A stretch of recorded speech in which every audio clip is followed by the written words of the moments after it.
आज भारतीय जनता पार्टी कार्यालय में हमारी सभी आशा वर्कर बहनों का बहुत हम स्वागत करते हैं, अभिनंदन करते हैं। आज यहाँ उपस्थित आशा वर्कर एसोसिएशन के साथ उनका साथ निभाने के लिए, उनके संघर्ष का, उनकी मांगों को मनवाने के लिए भारतीय जनता पार्टी की ओर से हमारे 2 पदाधिकारी आपके संरक्षक के रूप में यहाँ उपस्थित हैं। हमारे प्रदेश के उपाध्यक्ष राजन तिवारी जी और हमारी प्रदेश की मंत्री पूर्व महापौर बहन सुनीता कांगड़ा जी, और इस संघर्ष को एक आयाम देने वाली ऐसी बहन कविता जी, जिन्होंने इस संघर्ष को आगे बढ़ाने का फैसला किया है। मैं आप सभी बहनों को प्रणाम करता हूं, नमस्कार करता हूं। और आज जिस तरह से मुझे जब आशा आंगनवाड़ी जो हमारी बहनें हैं, जिनकी बारे में शायद कमी, आशा वर्कर जिनके बारे में शायद कुछ लोगों को ऐसा नहीं पता होगा कि वो क्या काम करती, वरना सबको पता है वो क्या करती। और क्या काम, जब आपने हमें पत्र दिया, क्या क्या आपकी एक्टिविटी रहती है। गर्भवती महिलाओं की मासिक सूची बनाना, उनकी लिस्ट तैयार करना, जो परिवारों को सूचीबद्ध करना, पोषण अभियान से जोड़ना, विवाहित जोड़ों की सूची तैयार करना, ग्राम स्वच्छता पोषण समिति, शहरी स्वास्थ्य पोषण, इस तरह की जो गतिविधियों के माध्यम से आज पूरा देश, समाज स्वस्थ और सुरक्षित है, अगर वो किसी के काम से है तो वो हमारी आशा वर्कर।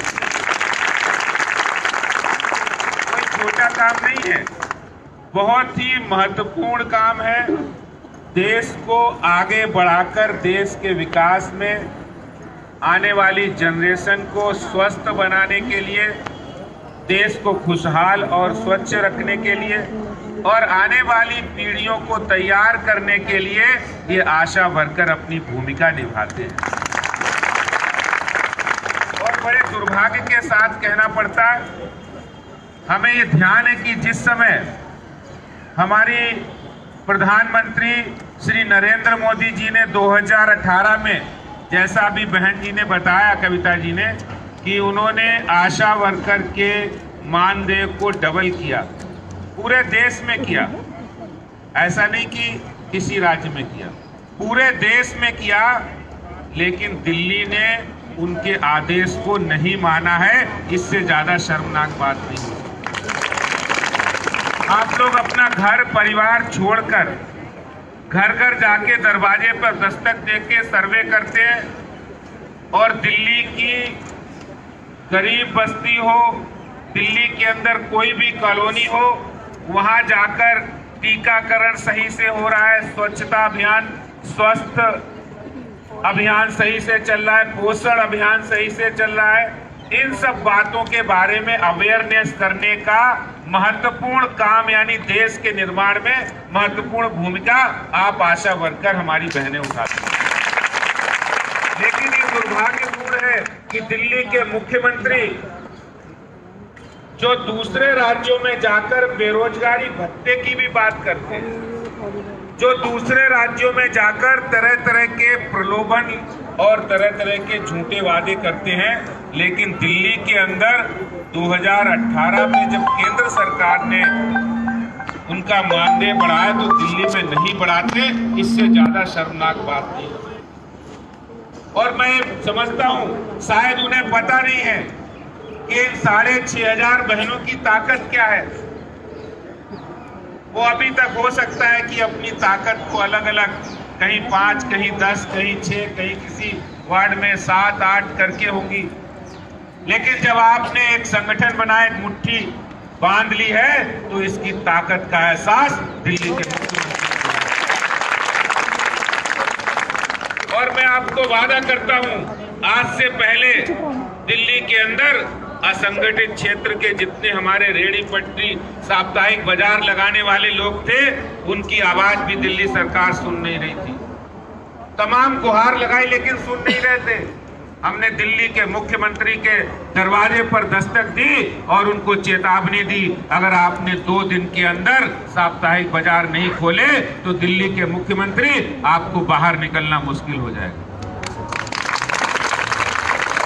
और मैं आशा वर्कर बहनों के समर्थन में, उनके सहयोग के लिए, उनके हक की लड़ाई लड़ने के लिए भारतीय जनता पार्टी कुछ भी करने के लिए तैयार है। जो लोग दिल्ली के भविष्य को, दिल्ली की आने वाली पीढ़ियों को स्वस्थ रखने का काम करते हैं, उनके हक की लड़ाई भारतीय जनता पार्टी लड़ेगी। आप सब बहनों के हक की लड़ाई भारतीय जनता पार्टी और आपका ये भाई लड़ेगा। मैं आपको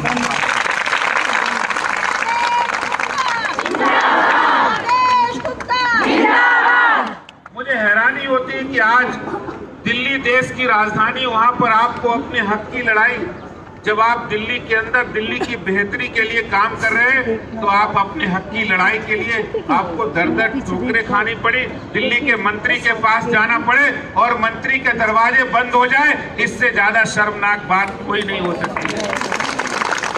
मुझे पता है जब मैं अपने वार्ड में या कहीं किसी इलाके में जाता हूं और आशा वर्कर कितनी मेहनत से अपने घर में बच्चों को, पति को छोड़कर अपनी ड्यूटी, अपना फर्ज निभाने के लिए, और कोई बहुत बड़ी मोटी सैलरी नहीं है, कोई बहुत बड़ा ऐसा कोई सुविधा नहीं, लेकिन सिर्फ एक जुनून है, एक फर्ज है, उस फर्ज को अदा करने का जो काम कर रही, इस फर्ज को निभाने के लिए जो आपके सामने मुश्किलें हैं, उन मुश्किलों को हल करने का काम भारतीय जनता पार्टी के कार्यकर्ता और आपके साथ हम कंधे से कंधा मिलाकर आपके हक की लड़ाई लड़ेंगे और जीतेंगे। मैं आपको विश्वास दिलाता हूं, दिल्ली के मुख्यमंत्री आपके और हक की लड़ाई को नजरअंदाज नहीं कर सकते।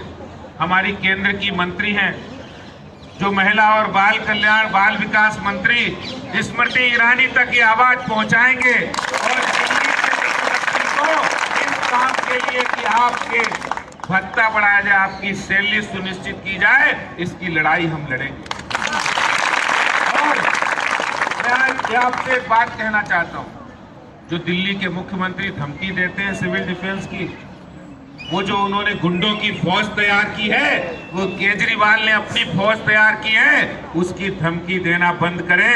आने वाले दिनों के अंदर सिविल डिफेंस की गुंडागर्दी और उनके इस निकम्मेपन का भी भारतीय जनता पार्टी पुरजोर विरोध करेगी।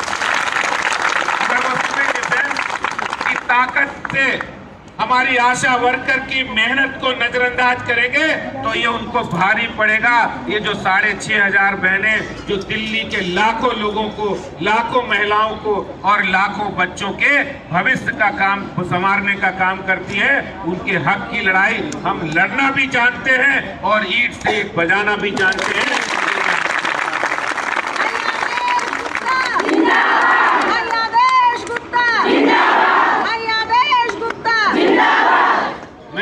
हमारी जो बहन कविता और आप सब लोग यहाँ आए, मैं आपका अभिनंदन करता हूँ, आपका स्वागत करता हूँ और आपको जरा सी भी आंच नहीं आने दूंगा, इतना मैं जरूर आपसे वादा करता हूँ।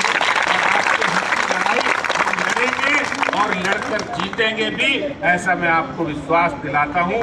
मैं कहता हूँ कि आप सब लोग धीरज रखिए, 2-3 दिन के अंदर हम कविता जी के माध्यम से, सुनीता जी और राजन जी के माध्यम से कोई एक तिथि निश्चित करेंगे और आपके हक की लड़ाई भी लड़ेंगे और जीतेंगे भी।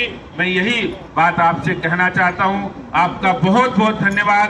जय हिंद, जय भारत, भारत माता की वंदे वंदे। दिल्ली आशा वर्कर एसोसिएशन, दिल्ली आशा वर्कर एसोसिएशन।